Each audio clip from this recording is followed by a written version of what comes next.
बिस्मिल्लाहिर्रहमानिर्रहीम। अस्सलाम वालेकुम स्टूडेंट्स। आज का हमारा टॉपिक है पोटेंशियल एनर्जी का। तो पोटेंशियल एनर्जी हमारे पास क्या होती है? The ability of body. ये क्या होता है जी? एबिलिटी होती है ऑफ बॉडी टू डू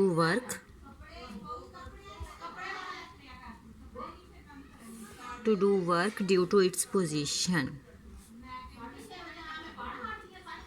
किसी बॉडी की पोजीशन की वजह से जो वर्क करने की सलाहियत होती है उसे हम नाम देते हैं पोटेंशियल एनर्जी का। ठीक है कि किसी बॉडी की पोजीशन कौन सी है, एट दैट पोजीशन बॉडी कौन सा वर्क कर सकती है या कितना वर्क कर सकती है, उसे हम नाम देते हैं पोटेंशियल एनर्जी का। इन अदर वर्ड्स हम कह सकते हैं कि kind of energy which a body possess, कि एक बॉडी जो है वो पोजेस करेगी ड्यू टू पोजीशन।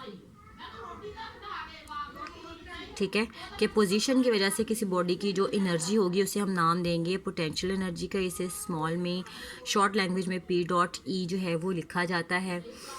इस टॉपिक में हमारे पास जो है वो दो तरह की पोटेंशियल एनर्जी को फर्दर डिस्कस किया गया है। पहले आप एग्जांपल देखें। इसकी पोटेंशियल एनर्जी की एग्जांपल है हमारे पास स्टोर्ड वाटर जो होता है उसके अंदर एबिलिटी होती है वर्क करने की before it turn down the potential energy due to its height. के इसकी हाइट की वजह से जो एनर्जी होती है उसे हम नाम देते हैं पोटेंशियल एनर्जी का। इसके बाद इस टॉपिक में है हमारे पास gravitational potential energy. Gravitational potential energy क्या होती है जी? ये भी किसी बॉडी की एनर्जी ही है ड्यू टू हाइट। के हाइट की वजह से किसी बॉडी के अंदर जो एनर्जी होगी उसे हम नाम देंगे ग्रेविटेशनल पोटेंशियल एनर्जी का। ठीक है।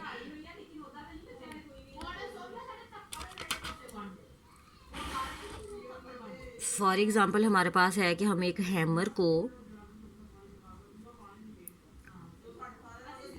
रेस करें फ्रॉम द अर्थ, बुलंदी पर लेके जाएं, तो ज़मीन से हाइट एज पर जैसे हम हैमर को ऊपर को उठाते हैं ज़रब लगाने के लिए किसी चीज़ के ऊपर, उसको हिट करने के लिए, तो हम जो उसे ज़मीन से बुलंदी पर लेके जाते हैं या पीछे तक लेके जाते हैं तो उसके अंदर जो एट दैट टाइम एनर्जी होती है वो होती है ग्रेविटेशनल पोटेंशियल एनर्जी। आप कह सकते हो कि हैमर पोजेसेस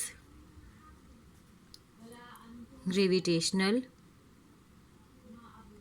पोटेंशियल एनर्जी। ठीक है।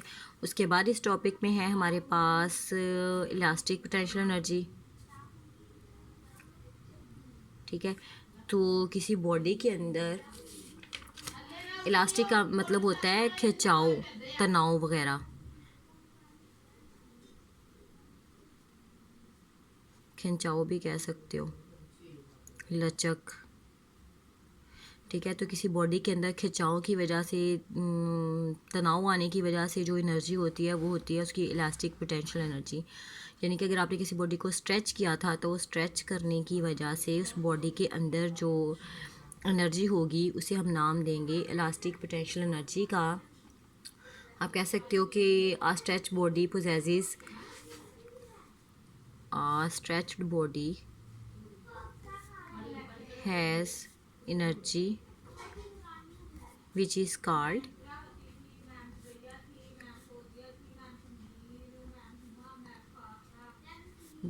elastic potential energy।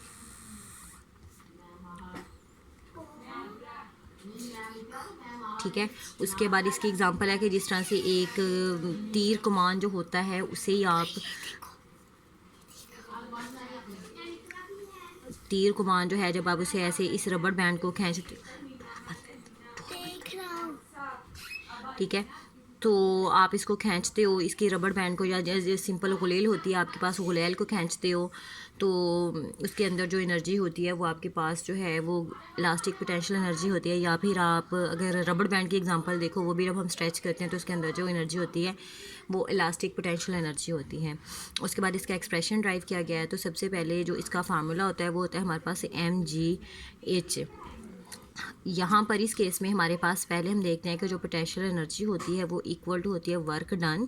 कि आप किसी बॉडी को हाइट एच पर लेके गए ज़मीन से, ये अगर हमारी ज़मीन है, यहाँ से आप हाइट एच पर एक बॉडी को लेके गए, तो एट दैट टाइम उसका जो डिस्टेंस होता है वो एस जो है उसे हम क्या नाम देते हैं, हाइट का, एच का, जो ज़मीन से एच बुलंदी पर है। ठीक है, तो वर्क डन का सिंपली हमारे पास फार्मूला होता है एफ एस। तो एस की जगह पे इस वक्त हमारे पास बॉडी जो है वो हाइट पर है। ठीक है, तो हम इसलिए इसकी जगह पर एच रिप्रेजेंट करते हैं, उसके प्लेस करते हैं, सॉरी, इसकी जगह पर रिप्लेस कर देते हैं। उसके बाद हमें पता है सेकंड लॉ ऑफ मोशन के अकॉर्डिंग,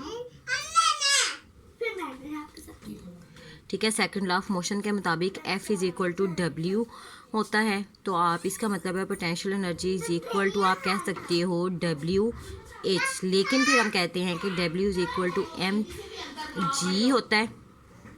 तो आप potential energy is equal to W की जगह पे एम जी पुट कर सकते हो, एम जी और एच वैसे का वैसे ही रहेगा। ठीक है, हमारे पास F is equal to W होता है सेकंड लॉ ऑफ मोशन के मुताबिक। डब्ल्यू पुट करेंगे इस एफ़ की जगह पर, इसी एफ़ की जगह पर आपने डब्ल्यू रिप्लेस किया, फिर W is equal to M G होता है, तो आप यहाँ पर एम जी लिख सकते हैं। तो इसका मतलब है कि हमारी पोटेंशियल एनर्जी जो है वो equal to M G H की होती है। इसका मतलब क्या है कि एम जी एच जो है वो एक्चुअली हमारे पास is equal to work done भी तो है। तो एम जी एच हमारे पास टोटल वो अमाउंट ऑफ एनर्जी जो है जितनी हमें जो है वो एक बॉडी को हाइट एज पर ले जाने के लिए ज़रूरी तौर पर चाहिए होगी। या फिर हम कह लें कि अगर एक बॉडी हाइट एज पर इस वक्त मौजूद है तो उसके अंदर जो इस टाइम एनर्जी होगी वो is equal to M G H के होगी। That's all, thank you.